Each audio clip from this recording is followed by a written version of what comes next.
विषय है। और हम लोगों को मालूम है कि मन का स्वरूप संकल्प और विकल्प है। संकल्प विकल्पात्मकम मनः,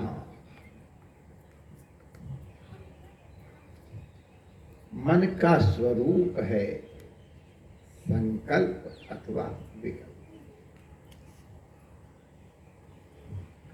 इसलिए मन को अत्यंत सावधान हो करके वो क्या संकल्प कर रहा है इसके प्रति जागरूक रहना चाहिए।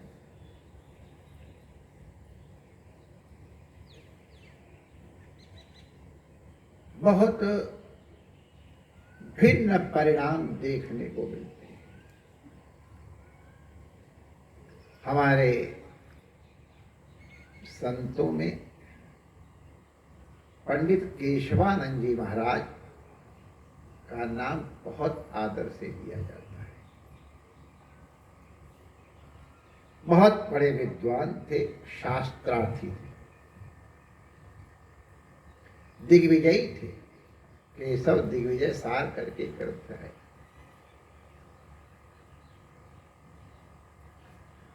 उनके साथ 150 संत निरंतर रहते रहे। पहले की परिपाटी थी।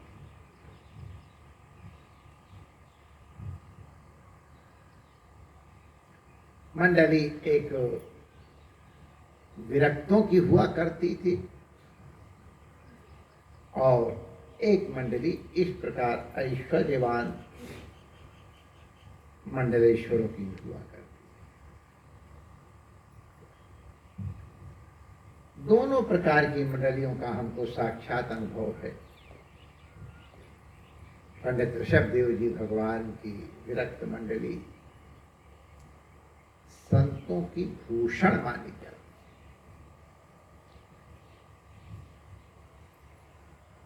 श्री पूज्य मोहनदास जी महाराज, पूज्य चतुरदास जी महाराज, गोविंद, सब ये सब रत्न उनकी मंडली के, उनके विद्यार्थी। बहुत दिनों तक हमको उनके चरणों में रहने को मिला। तो वहां की एक परंपरा थी, चाहे विरक्त मंडली हो और चाहे ये ऐश्वर्यवान मठाधीश महापुरुषों की मंडली हो, उसमें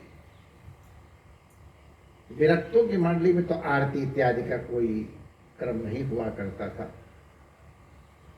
लेकिन अध्ययन अध्यापन का क्रम दोनों प्रकार की मंडली में हुआ। ये संतों की शोभा थी। इसमें कई ग्रेडेशन वाले संत होते थे विद्या की उपलब्धि के अनुरूप। जो पूज्य मंडलेश्वर महाराज होते थे, अद्भुत विद्वान होते थे, भजनानंद, तो वो उच्च ग्रंथ पढ़ाया करते थे। हमको याद है एक पंडित जी हमारे थे, पंडित, उनको विद्वान थे,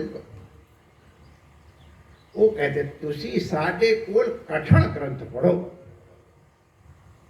माने उनका तात्पर्य था ऊंचे ग्रंथ पढ़ना हो तो मेरे पास तुसी साढ़े कोल कठिन ग्रंथ। लक्ष्मण झूला के पास उनका आश्रम था।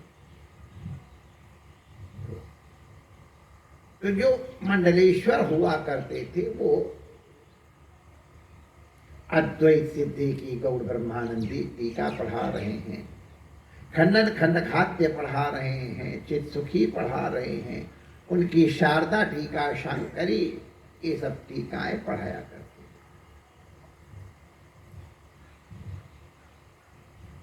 जो उनके विद्यार्थी थे, अब जो शारदा टीका खंडन की पढ़ेगा, जो गौड़ ब्रह्मानंदी टीका अद्वैत सिद्धि की पढ़ेगा, तो उसकी विद्या का तो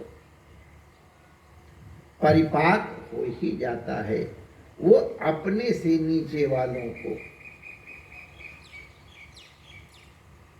प्रस्थान का अध्ययन कराते।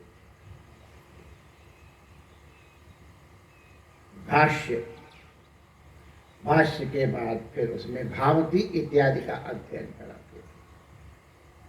जो भांति इत्यादि का अध्ययन करते थे वो अपने नीचे वालों को मूल ग्रंथ लगवा देते थे, पंचदशी लगवा दे रहे हैं, वेदांत परिभाषा लगवा दे रहे हैं, मूल गीता उपनिषद पढ़ा देते। ये परंपरा रही। और जो ये मूल ग्रंथ पढ़ते थे वो लोग, जो नए संत आते थे जो कुछ पढ़े हों, तो उनको लघु कौमुदी, सिद्धांत कौमुदी इत्यादि पढ़ा देते थे। और जो इस प्रकार के नहीं पढ़े थे तो उनको फिर भाव रसावृत्ति, अपने संतों के प्रसिद्ध ग्रंथ हैं, भाव रसावृत्ति, सार उक्तावली, ये सब संतों के ग्रंथ रहे नए नए लोगों को। तो ये पठन पाठन की परंपरा वो जब घूम रहे हैं तब भी चलती थी, एक जगह विराज रहे तो भी चलती। तो एक बार पंडित केशवानंद जी अपनी मंडली को लेकर के हिमाचल प्रदेश गए और मनाली के पास जहां हिडिंबा माता का मंदिर है उसी के पास, अब तो ये बहुत नाटक हो गए हैं, अरे सन 60-65 तक एकदम एकांत था। मनाली तो एक गांव जैसा था, मंडी एक छोटे से रूप में थी, मार्ग भी ऐसे ही थे। हमारे ख्याल से मनाली का मार्ग तो चीन के युद्ध के बाद बना है, पहले वैसे ही। तो वो पैदल चलते हुए गए और वहां हिमाचल प्रदेश में एक महापुरुष को देखा। वो बड़ी प्रशांत वृत्ति वाले बैठे हैं।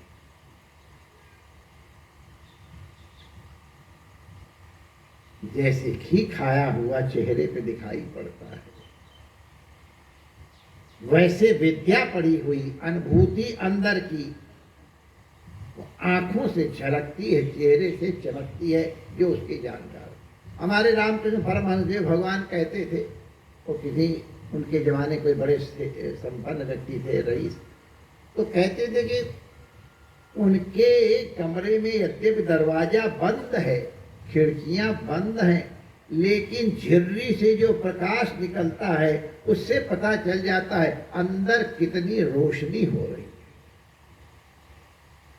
उसी प्रकार महापुरुषों का तेज उनके नेत्रों से, उनके चेहरे से, उनके बात व्यवहार से पता चलता है।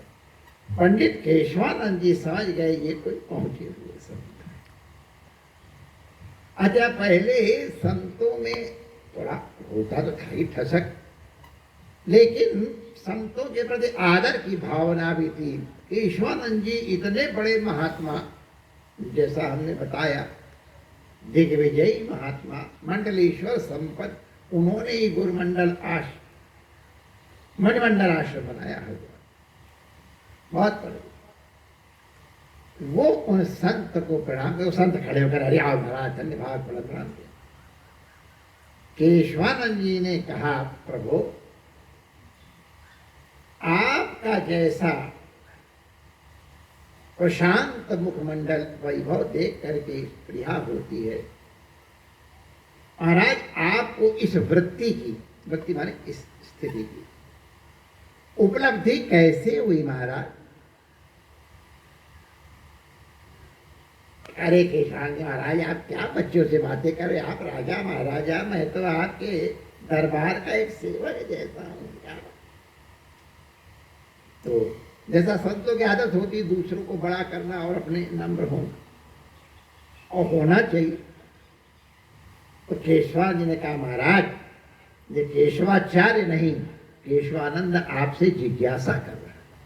हाथ जोड़ के कहा, नम्र होकर। तब उन्होंने कहा, केशव बदल क्या संबोधन, शिष्य भाव, मेरी ये वृत्ति वेदांत निष्ठा के कारण हुई है। वेदांत की अनुभूति का परिपाक हो जाए तो इस तरह का परमानंद हो जाए। तो केशवानंद जी महाराज पूछते हैं, महाराज आपने कौन से ग्रंथ का अध्ययन किया जिसके कारण आपकी ये वृत्ति बनी? तो उन संत ने एक सामान्य सा वेदांत का ग्रंथ बता दिया कि मैंने भैया इसको गुरुमुख से मनोयोग पूर्वक आद्योपांत पढ़ के और ग्रहण किया। ग्रंथ पढ़ने का एक ढंग होता है जो हमने अभी बता दिया उनके माध्यम।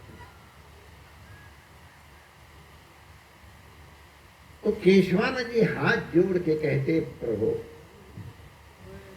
मैं आपसे नम्र भाव से प्रार्थना कर रहा हूं, इसलिए आप अन्यथा नहीं समझेंगे। हमारी मंडली में इस ग्रंथ को हमारे विद्यार्थियों के विद्यार्थी अपने विद्यार्थियों को पढ़ाते हैं। माने उनका कहने का अर्थ, हम लोग इससे बड़े बड़े ऊंचे ग्रंथ पढ़ते हैं, हमको ये वृत्ति क्यों नहीं मिली? बहुत बढ़िया प्रश्न था कि कोई महापुरुष ही पूछ सकता है, और केशवानंद जी जैसा महापुरुष अपने अहंकार को त्याग करके जिज्ञासा करो। और उन संत ने कहा, केशवानंद जी को चलती फिरती लाइब्रेरी पुस्तकालय में, केशवानंद जी जब आप ग्रंथ का अध्ययन कर रहे थे, पठन पाठन कर रहे थे, तो आपके मन में संकल्प क्या था? आपके संकल्प लेके पढ़ रहे थे? या केशवानंद जी हाँ प्रभु ठीक कह रहे हैं, अब मुझे अपनी गलती का भान हुआ। मैं जब पढ़ता था तो मेरे मन में था मैं बहुत बड़ा विद्वान हो जाऊं। उस समय विद्वान होना बड़ी भारी एक महिमा की बात हुआ करती थी। सभा में कोई विद्वान जब शास्त्रार्थ करता था उसका बड़ा सम्मान होता। पूज्य कृपाती महाराज कितनी बार एकदम तुमने पता शास्त्रार्थ को तैयार है, जिसको पूरे ग्रंथ तैयार है। तो केशवानंद जी ने कहा, हाँ महाराज, मेरे मन में विद्वान बनने की आकांक्षा थी, निश्चित रूप से दिग्विजय की आकांक्षा थी। उन संत ने कहा, मैं जब ये ग्रंथ पढ़ रहा था अपने गुरु के पास, पूज्य गुरुदेव के पास, तो मेरा केवल एक संकल्प था, किसी तरह से मेरे हृदय की ग्रंथियों का छेदन हो जाए।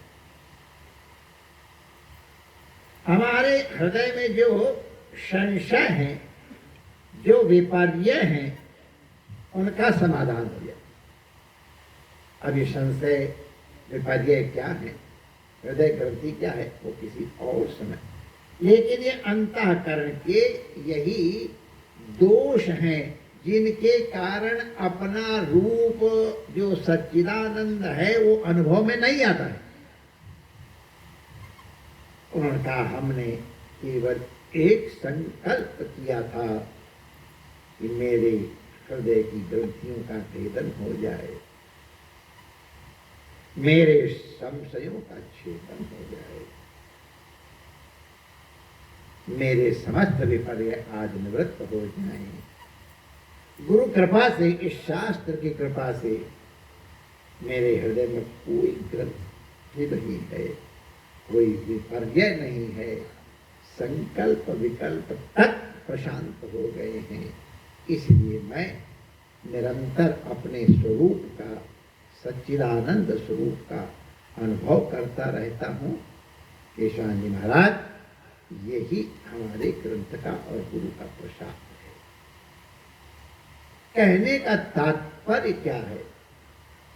ग्रंथ पूज्य स्वामी केशवानंद जी ने भी पढ़ा, बड़े महापुरुष, और वो महापुरुष जिनका हमने नाम स्मरण किया उन्होंने भी पढ़ा, लेकिन ग्रंथ को, शास्त्र को कल्पतरु में जो जिस प्रकार की वांछा लेके आया उसकी उस वांछा की परिपूर्ति की। ये वांछा, ये संकल्प, ये विकल्प मन के लक्षण हैं। इसीलिए बहुत विवेक पूर्वक किसी कर्म को करने के पहले संकल्प करना चाहिए। संकल्प विषय को सावधानी के विषय में फिर हम लोग चर्चा करें। परमात्मा आप सबका मंगल करें। आप घर में कोई भी काम करते समय, कोई भी वाक्य बोलते समय, पूजा करते समय, संसार के व्यवहार करते समय भी सावधान होकर के अपने मन के संकल्प विकल्प की ओर ध्यान देना। संकल्प उत्तम है तो निश्चित रूप से आपको परमात्मा की कृपा की अनुभूति होगी, अपने आनंद का अनुभव होगा। संतों के चरणों में प्रणाम करते हुए यहाँ जो विद्यमान हैं और विज्ञान के माध्यम से जो हमारे संग जुड़े हैं, उन सबकी मंगल कामना करते हैं। जय श्री कृष्ण।